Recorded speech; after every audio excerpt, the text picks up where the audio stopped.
Hi everyone, welcome to our channel MK Arts Paradise. நாம் இப்போது lazy டெய்ஸியோட method 2 or type 2 பார்க்க போகிறோம். இப்போ அதுக்கு நமக்கு முக்கியமாக ஃபஸ்ட்டு தேவைப்படுறது என்னன்னு பார்த்தீங்கன்னா, இந்த ரவுண்டு ஸ்கேல், அதாவது வட்ட ஸ்கேல் நமக்கு இது தேவைப்படும். அதாவது இது நம்ம கையாலையும் வரைஞ்சிக்கலாம், பட் இருந்தாலும் இதால் பண்ணும்போது நமக்கு கொஞ்சம் அந்த வட்டம் பர்ஃபெக்டாக இருக்கும், நமக்கு ஃப்ளவர் பார்க்க நல்லாயிருக்கும். ஸோ இந்த மாதிரி ஒரு வட்ட ஸ்கேல் எப்போவுமே நீங்கள் ஆரி ஒர்க் பண்ணுறவங்க வச்சுக்கிங்க. ஹேண்ட் எம்ப்ராய்டரிக்கு யூஸ் ஆகும், மற்ற இடங்களுக்கு நமக்கு வட்டம் போடுறதுக்கு யூஸ் ஆகும். இந்த ஸ்கேல் ஒன்று வச்சுக்கோங்க. இப்போ இதிலேருந்து நான் ஏதாவது ஒரு சைஸ் வட்டத்தை சூஸ் பண்ணி நான் வரைஞ்சிக்க போகிறேன். இப்போ பாருங்கள், ஃபஸ்ட்டு எடுத்தோடனே இதில் வந்துட்டு 2 லைன் வரைஞ்சிக்கிறேன். வரைஞ்சிட்டு இந்த இடத்துல ஒரு லேசி டீசி போட்டுக்கோங்க. அதாவது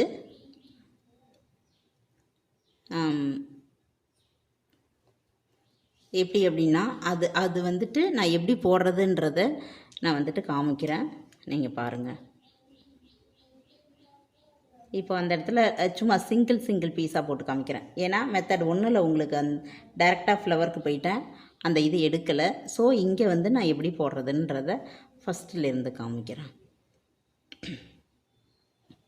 இப்போ பார்த்தீங்கன்னா ஃபஸ்ட்டு எடுத்தோடனே இந்த வாக்கில் நான் பெட்டல் போட போகிறேன். ஸோ இந்த மெத்தட் 2ல் என்ன பண்ணுறேன் அப்படின்னா, 2 கலர் எடுத்துக்கிறேன். ஒரு கலர் எடுத்துட்டு இந்த நுனியோட பாயிண்ட் இருக்கு இல்லையா, அந்த பாயிண்ட்லேருந்து மேல் நோக்கி சும்மா கொஞ்சம் தூரத்துக்கு இந்த மாதிரி குத்தி நான் உள்ளே எடுத்துக்கிறேன். ரொம்ப டைட் பண்ணக்கூடாது, லைட்டாக மட்டும் இருக்கணும். இந்த ஒவ்வொரு பெட்டல்ஸுக்கும் நான் வந்து அந்த மாதிரி பண்ணிக்கிறேன். ஒரு குத்தி ஒரே ஒரு ஸ்டிச்சு மட்டும் இந்த மாதிரி நான் போட்டுக்கிறேன். அது கொஞ்சம் நீடில் நுழையிற மாதிரியும் இருக்கணும்.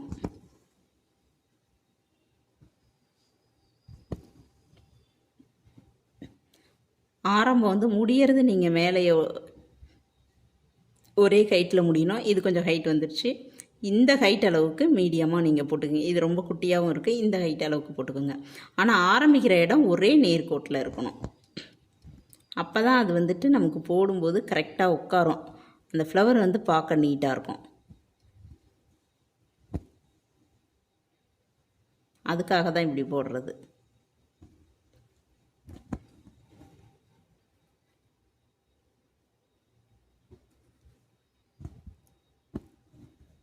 இப்படி மெத்தட் 2க்கு ஃபஸ்ட்டு எடுத்தோடனே நம்ம ஃபஸ்ட்டு மெத்தட் 1ல் இந்த பெட்டலை போட்டுட்டு தான் நுனியில் இருக்கிறத குத்துவோம். இங்கே என்னென்னா நுனியில் குத்துனதை போட்டுட்டு தான் அதுக்கப்புறம் பெட்டல்ஸே போடுவோம்.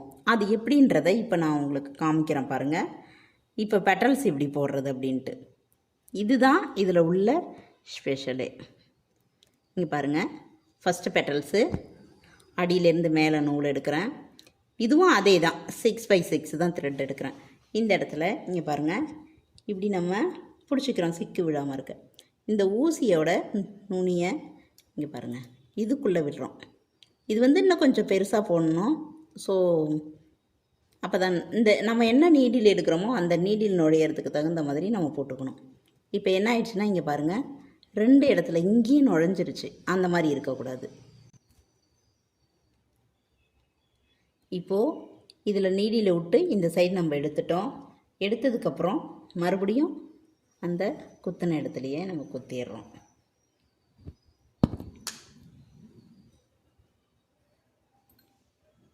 இப்போ பார்த்தீங்கன்னா இந்த பெட்டல்ஸ் போட்டுட்டு தான் நம்ம இந்த நுனியில் போடுறத ஃபஸ்ட்டு மெத்தடில் போடுவோம்.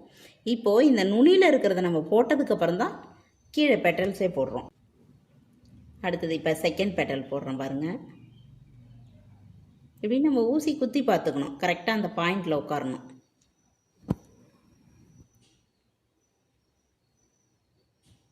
நீ பாருங்கள், துணிக்குள்ளே போகாமல் இந்த த்ரெட்டுக்குள்ளே போகணும். நான் அந்த இருந்து இந்த சைடு விட்டு எடுத்துக்கிறேன். உங்களுக்கு எப்படி வாட்டம் வருதோ, ஆனால் ஒரு பெட்டல்ஸ் எந்த டைரெக்ஷனில் போடுறீங்களோ அதை ஒன்று இந்த சைட்லேருந்து இந்த சைடு விடலாம், இந்த சைட்லேருந்து அந்த சைடு விடலாம். 2 விதமாகவும் நான் இப்போ போட்டு காட்டுறேன். அந்த இதில் வந்து நான் இங்கேருந்து அந்த பக்கம் போனேன், இப்போ அங்கேருந்து இந்த பக்கம் வரேன். உங்கள் கை வட்டத்துக்கு எது வாட்டம் வருதோ, ஆனால் ஒரு டைரெக்ஷன் தான் ஃபாலோ பண்ணணும். இது கான்ட்ராஸ்ட் கலரில் போடும்போது நமக்கு பார்க்க நல்லா அழகாக இருக்கும்.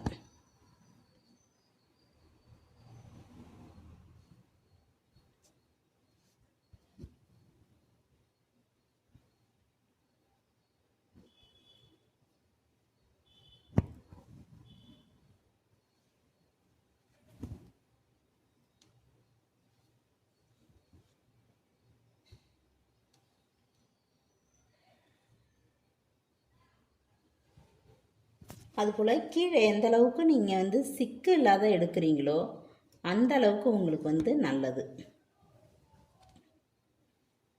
கீழே சிக்கு விழும், அதுபோல் கீழே சிக்கிட்டு நூல் கொஞ்சம் தங்கிரும். அது கரெக்டாக தங்குதா இல்லையான்றதையும் நம்ம கையால் கீழே வச்சு பார்த்து இப்படி இழுக்கும்போது நமக்கு வந்துட்ட மாதிரி இருக்கும். நம்ம வந்துருச்சுன்னு நினச்சி தைச்சிருவோம். அப்புறம் கீழே பார்த்திங்கன்னா முட்டை அவ்வளோ நின்றுட்டுருக்கும், சுருட்டிட்டு சிக்கு விழுந்து போயிருக்கும். அதெல்லாம் இருக்கா என்னன்னு விரல் வச்சு கீழே வந்து செக் அவுட் பண்ணிவிட்டு அதுக்கப்புறம் தான் நம்ம வந்து அடுத்த பெட்டல்ஸ் வந்து நம்ம போடணும். ஒவ்வொரு பெட்டல்ஸுக்கும் நம்ம கீழே செக் அவுட் பண்ணணும் விரல் வச்சு.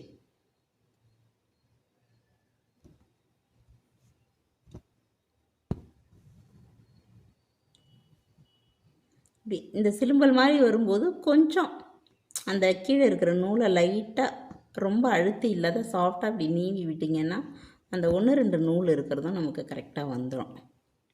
இப்படி விடும்போது துணிக்குள்ளே சிக்கக்கூடாது, நூல் தனியாகவே வரணும். இப்படி சொருவும் போது இன்னொரு மிஸ்டேக் வர வாய்ப்பு இருக்குது. அடுத்தடுத்த பெட்டல்ஸுக்குள்ளே நுழைஞ்சிரும், சிக்கி அதுவே ஒரு மாதிரி சிலும்பல் மாதிரி அதிகமாக வர்றதுக்கு வாய்ப்பு இருக்குது. அந்த மாதிரி அடுத்த பெட்டல்ஸில் நம்ம மாட்டாத அளவுக்கும் நம்ம வந்து பார்த்து தைக்கணும் பொறுமையாக.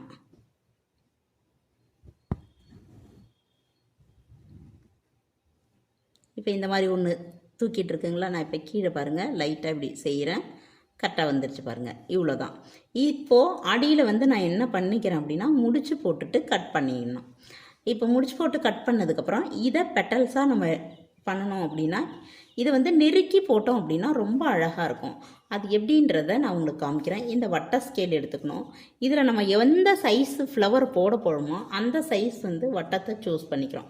இந்த சைஸா இந்த சைஸா இந்த சைஸா ஏதோ ஒரு சைஸ் வந்து நம்ம சூஸ் பண்ணிக்கிறோம். அதை சூஸ் பண்ணிவிட்டு இங்கே பாருங்கள், நான் வந்து ஒரு வட்டம் போடுறதுக்கு நான் இந்த வட்டத்தை எடுத்துருக்குறேன்.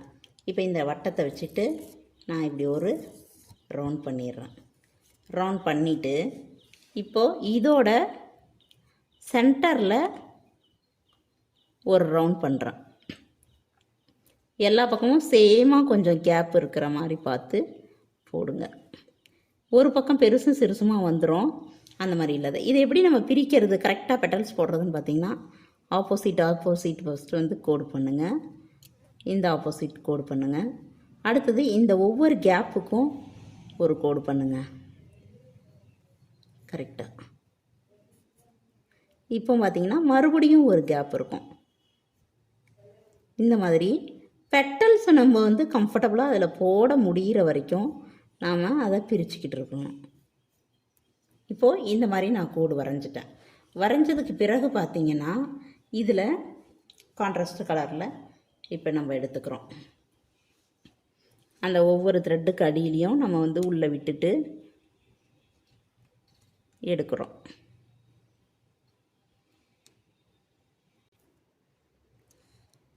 இப்போது இந்த ஒவ்வொரு ஸ்டிச்சோட இந்த இந்த இடம் இருக்குது பாருங்கள், இந்த வெளி வட்டம் இருக்கு இல்லைங்களா, இந்த வெளி வட்டத்தில் ஆரம்பித்து வெளிநோக்கி நம்ம அந்த லூப்பை போடுறோம். ஃபஸ்ட்டு எல்லா கோட்டுக்கும் ஃபஸ்ட்டு நம்ம லூப் போட்டு நம்ம எடுத்துடுறோம். அதில் நுழையில இல்லைங்களா, கொஞ்சம் கஷ்டமாக இருந்தது இல்லையா, அதனால் கொஞ்சம் பெரிய லூப் போட்டுப்போம்.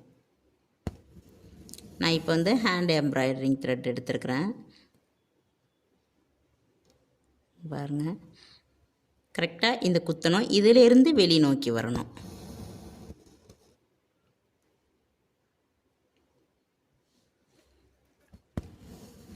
இந்த மாதிரி எல்லா லைனுக்கும் ஒரு லூப் போட்டு ரெடி பண்ணி வச்சுருவோம்.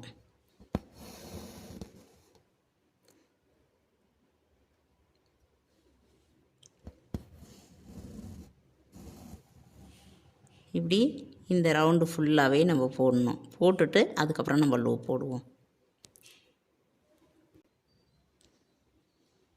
இப்போது இது ஃபுல்லாகவே நம்ம முடிச்சிட்டோம். இது முடித்ததுக்கப்புறம் இப்போ வந்து நம்ம பெட்டல் போட போகிறோம். Lazy daisy method 2 or type 2. இங்கே பாருங்கள், இப்போது இந்த வட்டத்துக்குள்ளேருந்து நம்ம போடுறோம்.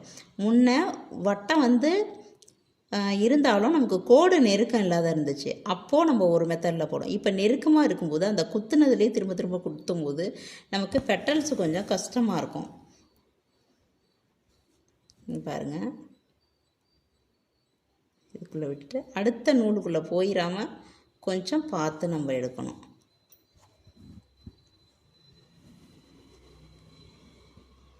எடுத்துட்டு திரும்ப அதே இடத்துல நம்ம குத்துறோம். இப்போ அதே இடத்துல குத்தும்போது உங்களுக்கு ஒரு விஷயம் தெரியும். இப்போ பாருங்கள், இப்போ இந்த பெட்டல்ஸோட கோடு இங்கே தான் இருக்குது. அப்போது அதே எங்கே குத்துறது? ஸோ அதே இடம் தான் வரும். இதுக்கு நாம் எப்படி அதை அட்ஜஸ்ட் பண்ணலாம் அப்படின்னு பார்த்தீங்கன்னா, கீழே இருந்து மேலே எடுக்கிறத இந்த கரெக்டாக அந்த பாயிண்டில் குத்திக்கிங்க. இந்த உள் வட்டத்தில் அந்த மார்க் எங்கே முடியுதோ அந்த லைனை அந்த பாயிண்டில் கொடுத்துக்கிங்க.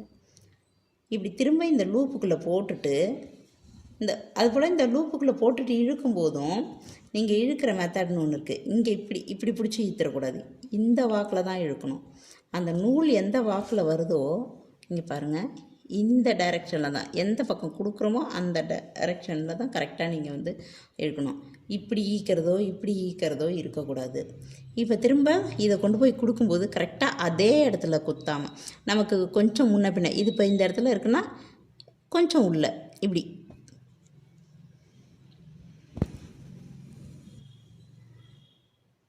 கொடுத்துடணும். அதுக்கப்புறம் திரும்ப அடியிலேருந்து எடுக்கும்போது கரெக்டாக அந்த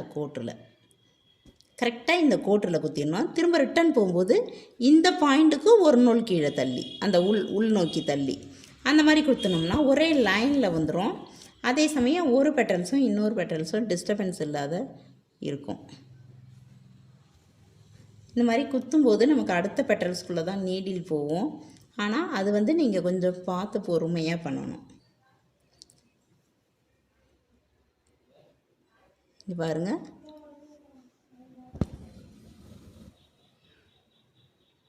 ஓகேங்களா? இப்போது பார்த்தீங்கன்னா மெத்தட் 1க்கும் மெத்தட் 2க்கும் பெட்டல்ஸ் எல்லாம் சேம் ஒரே மாதிரி தான் இருக்கும். ஆனால் இதை போட்டுட்டு அப்புறம் இதை போடுவோம், இப்போ இதை போட்டுட்டு இதை போடுறோம். ஆனால் இன்னொரு டிஃப்ரென்ஸ் தெரியும். அந்த பெட்டல் வந்து நமக்கு வந்து இங்கே அப்படியே மெத்தட் 1க்கு வாங்க ஒரு நிமிஷம். இதில் பார்த்திங்கன்னா இந்த பெட்டல்ஸோட அடிப்பகுதி நம்ம தூக்கிட்டு இருக்கோம். மேக்ஸிமம் அந்தளவுக்கு படிமானம் இருக்காது. ஆனால் அப்படியே இங்கே வாங்க, மெத்தட் 2 எப்படி இருக்கும் அப்படின்னு பார்த்தீங்கன்னா நல்ல ஃப்ளாட்டாக இந்த தூக்கிறதே இருக்காது. கரெக்டாக ஃபிக்ஸ் ஆகி அந்த கிளாத்தோட ஃபிட் ஆகி உட்காந்துருக்கும். பார்க்கவும் அழகாக இருக்கும். நமக்கு டபுள் கலர் கொடுக்கறதுக்கும் ஒரு வசதி இருக்குங்க. இதுதான் இந்த பெட்டல்ஸோட நமக்கு ஸ்பெஷலு. இதை முழுசாக முடிக்கும்போது நீங்கள் ஆரஞ்சு கலர் இதெல்லாம் போட்டிங்கன்னா ஒரு சூரியகாந்தி ஃப்ளவருக்கு அவ்வளோ பர்ஃபெக்டாக அது வந்து உட்காரும். டார்க் ஆரஞ்சோ இல்லை ரெட்டோ உங்களுக்கு வந்து இந்த டாட் வச்சுட்டு நீங்கள் ஆரஞ்சு கலர் இந்த பெட்டல்ஸ் போடுறீங்கன்னா அவ்வளோ சூப்பராக இருக்கும். அதுபோல் இப்போ ப்ளூ கலர் போடுறீங்கன்னா ராயல் ப்ளூ பெட்டல் எடுத்துக்கிட்டு நீங்கள் லைட் ப்ளூ இந்த டாட் வைக்கிறீங்க அப்படின்னாலும் அழகாக இருக்கும். அதுபோல் கான்ட்ராஸ்டான ஒரு கலர் ஏதாவது ஒன்று, டாட்டுக்கு ஒன்று பெட்டலுக்கு ஒன்று, இந்த மாதிரி எடுத்துகிட்டு இந்த ஃப்ளவரை முடித்து பாருங்கள், ரொம்ப அழகாக இருக்கும். இது மாதிரி நீங்கள் எத்தனை ஃப்ளவரோ ஒரு செடியாவோ இல்லை ஒரு 3 ஃப்ளவர் சேர்ந்தது இப்படி ஆயுத எழுத்து மாதிரி இருக்கும் இல்லையா, அக்கண்ணா மாதிரி, அந்த மாதிரி போட்டுட்டு பெட்டல்ஸு சுற்றிலும் அந்த மாதிரி இருக்கிற மாதிரியும் நீங்கள் ஒர்க் அவுட் பண்ணி எனக்கு காமிங்க. இதை முழுசாக போட்டுட்டு நம்ம எப்படி வருதுன்னு பார்ப்போம். இப்போது இந்த ஃபுல் ஃப்ளவரும் ஃபினிஷ் பண்ணிட்டோம். எப்படி இருக்குதுன்னு பாருங்கள், அவ்வளோ அழகாக நமக்கு இருக்கும். இதுவே இன்னும் கொஞ்சம் கான்ட்ராஸ்ட் கலரில் நம்ம ஒரு க்ரீன் கலர்லேயோ இல்லை வேறு ப்ளூ கலர்லேயோ அந்த மாதிரி போட்டிருந்தோம்னா இன்னும் கூட நமக்கு இந்த ஓரங்கள் வந்து நல்லா எடுக்கும். இப்போ இந்த இடத்துல எப்படி எடுத்துருக்குதுன்னு பாருங்கள். இந்த மாதிரி நல்ல கான்ட்ராஸ்டான கலரில் போடுங்க. அப்போ வந்து அந்த ஃப்ளவர் அவ்வளோ அழகாக இருக்கும் உங்களுக்கு. இப்போ இதை வந்து எப்படி ஃபில் பண்ணலாம் அப்படின்னா நிறைய மெத்தட் இருக்குது. ஒன்று, நம்ம ஃப்ரெஞ்ச் நாட்டு போட்டு இந்த கேப்பை வந்து ஃபில் பண்ணிக்கலாம். அப்படி இல்லையா இந்த மாதிரி ரவுண்ட் பீட்ஸ் எடுத்து பண்ணலாம். இப்போ இது வைக்கிறேன், இதோட சைஸு இதுக்கு பொருந்தலை, ஓகே எடுத்துருவோம். அதுக்கப்புறம் பெரிய சைஸில் வைக்கிறேன். பெரிய சைஸில் வைக்கும்போது ஃபுல் பீடு வச்சோம்னா ரொம்ப மொந்தையாக தூக்கிட்டு இருக்கும். ஸோ அதனால் ஆஃப் பீடு வைக்கிறேன். உங்களுக்கு வந்து இங்கே பாருங்கள், ஆஃப் பீடு எப்படி இருக்கணும், ஒரு பீடை 2ஆக கட் பண்ணோம்னா எப்படி இருக்குமோ அந்த மாதிரி இருக்கும் இந்த ஆஃப் பீடு. இதில் வந்துட்டு நான் வந்து சாண்டல் கலரில் பீடு எடுத்துருக்கிறேன். இந்த சாண்டல் கலர் பீடு இதுக்குள்ளே நான் வைக்கிறேன். இப்போது இந்த வட்டத்துக்கு என்ன சைஸ் பொருந்துமோ அந்த சைஸ் வந்து நம்ம வச்சுக்கணும் பீடு. அப்போ தான் பீடோ இல்லை ஸ்டோனோ, குந்தன் ஸ்டோனோ இந்த மாதிரி நம்ம வைக்கும்போது, ஃப்ரேம் ஸ்டோனோ இந்த மாதிரி ஏதாவது வைக்கும்போது உங்களுக்கு இந்த வட்டத்துக்கான சைஸ் என்னவோ அதை சூஸ் பண்ணி நீங்கள் இதில் வைங்க. இப்போது நான் இந்த பீடு வந்து ஆஃப் பீடு, இதுக்கு பேர். இந்த ஆஃப் பீடை நான் இதில் வந்து வைக்கிறேன். இதில் தைக்கிற மாதிரி இங்கே பாருங்கள், இதில் ஹோல் இருக்குது, தைக்கிற மாதிரியும் இருக்குது, கம் போட்டு ஒட்டுற மாதிரி இருக்குது. உங்களுக்கு எது வேணுமோ அதை வாங்கினேன். மேக்ஸிமம் தைக்கிற மாதிரி இருந்ததுன்னா நீங்கள் ப்ளவுஸ் இதெல்லாம் ஒர்க் பண்ணும்போது தைக்கிற மாதிரி பீடு வந்து வாங்கி ஒர்க் பண்ணுங்கள். ஏன்னா இப்படி குழந்தைங்கள ஏதோ ஒன்று இப்படி சுரண்டிட்டாங்க அப்படின்னா இந்த பீடு வந்து எடுத்துகிட்டு வந்துடும், என்ன தான் நம்ம கம் வச்சு ஒட்டியிருந்தாலும். அதனால் நீங்கள் வந்து கம் வச்சு ஒட்டாமல் தைக்கிற மாதிரி பீடு வாங்கிக்கிங்க. இதில் இந்த கரெக்டாக வச்சுட்டு நீங்கள் தைச்சிருங்க. Okay, thank you. அப்புறம் ஒன்று சொல்ல மறந்துட்டேன். இதில் ஒர்க் அவுட் பண்ணுங்கள். உங்களுக்கு வந்து இந்த மாதிரி பஞ்ச் ஆஃப் ஃப்ளவர் எடுத்துகிட்டு அப்படி பண்ணணுன்னாலும் பண்ணுங்கள். இல்லை ஒரு செடி மாதிரி போட்டுட்டு, இப்போ மெத்தட் 1ல் போட்ட மாதிரி செடி மாதிரி ஒன்று போட்டுட்டு அந்த மாதிரியும் ஃப்ளவர் நீங்கள் மேக் பண்ணுங்கள். எது மேக் பண்ணாலும் இதுக்கான ஒரு டிசைன் போட்டுட்டு நீங்கள் எனக்கு வந்து குரூப்பில் ஸ்டூடெண்ட்ஸ் வந்து குரூப்பில் சென்ட் பண்ணுங்கள்.